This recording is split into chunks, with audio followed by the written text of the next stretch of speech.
So I just arrived at Nance and Underwood and going to pick up my sales. I'm so excited. All right, let's go.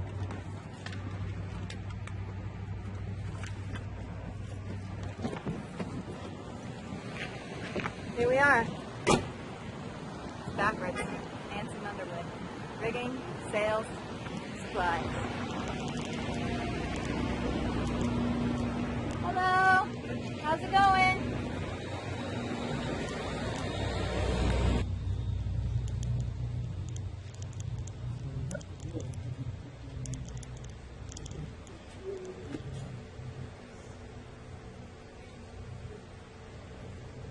A lot of sales.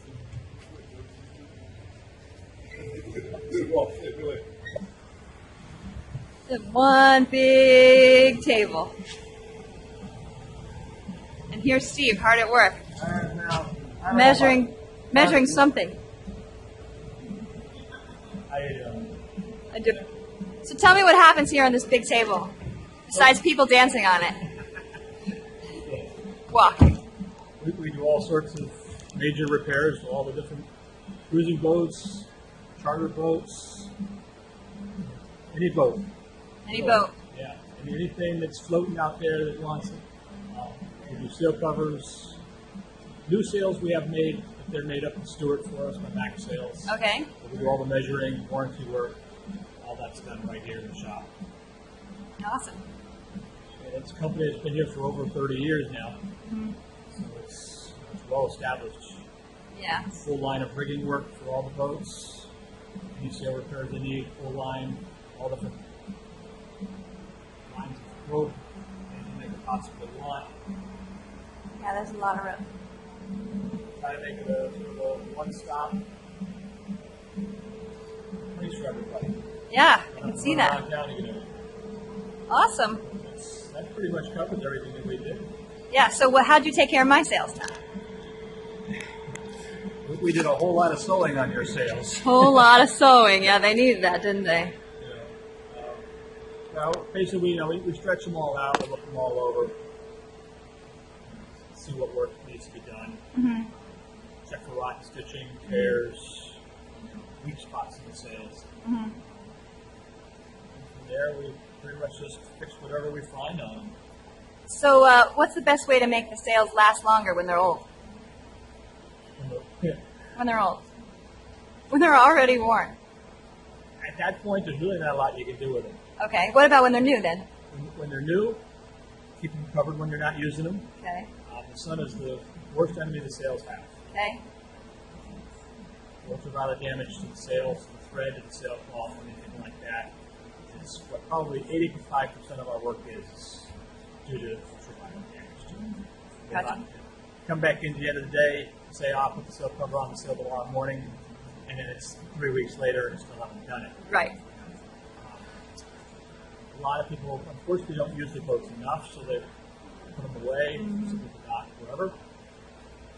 Rats get into them. Nests. And we had one boat we went out to where the family of raccoons living in. They walked up to it and they looked at it and they said, there's just something not right about this. Right. And then they kept staring at it and realized there were two eyes staring back at it.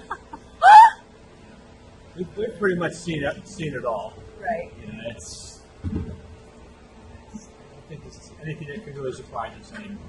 Right. So really just keep them covered and protected, huh? Yep, that's pretty much. And use them.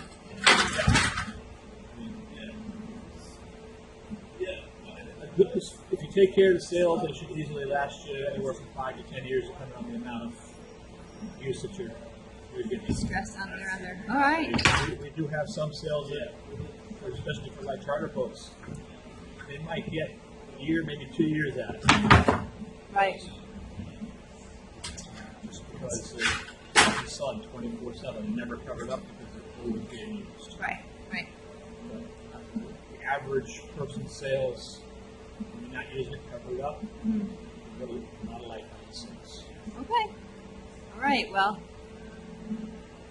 these have lasted me a long time, and now hopefully you're going to make them so they last a little bit longer. We'll give you a little more time. Yeah, a little more time until I need some new ones. Yeah, it's something to start thinking about. Okay. All right. Give it some thought. Mm-hmm. can only resell them so many times.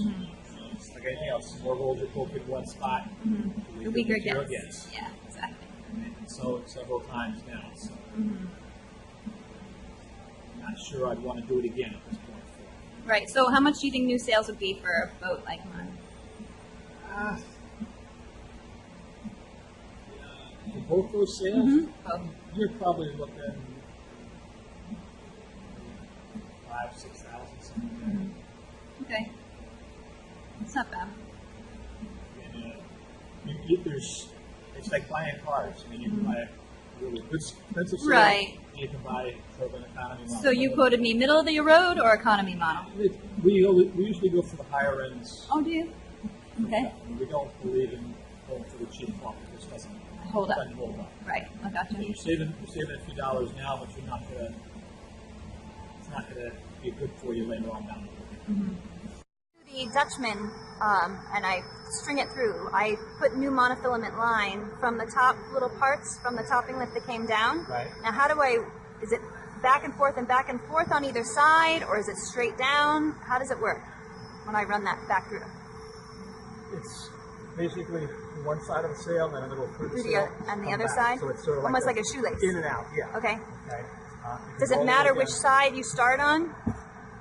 Um, Like, do they each have to be on the same They side? both of them should be on the same side. Okay. Okay, so when you get down to that second one, make sure it's going in the same Same. direction. Correct. Okay. That's the one parallel to it.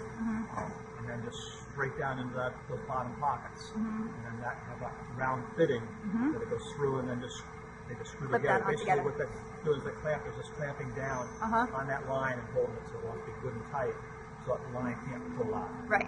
Right. Just make sure you can't pull the line out, and you're all set. So it really doesn't matter on which side. It's just that both of them have to go in on the same side and then down and through. Yes. All right. All right. Well, I'll be trying that out then. Thanks. The numbers may or may not want to stick to an older sail. Right. So I had called Steve yesterday and asked if he could put numbers on my sails. So he said if the racing committee really needs numbers, he gave me number ones, and I could be number one. So it said to just stick it on there. Right. Of course, we are number one. We are number You one. end up being in first place. I do. You know, first place should be number one on their sales. I agree. Thanks for hooking me up. Okay. And then you roll it up. Right. Okay. So fold towards you. Usually this folds back this way. Yep. So it ends up like an accordion file like that. Yeah, And then just roll it Yep. up into a solid piece. It's good drawing. I like your drawing, Matt, too. If I had more time, I could actually make it digital. He's our artist. Oh, well, maybe you need to put that on YouTube.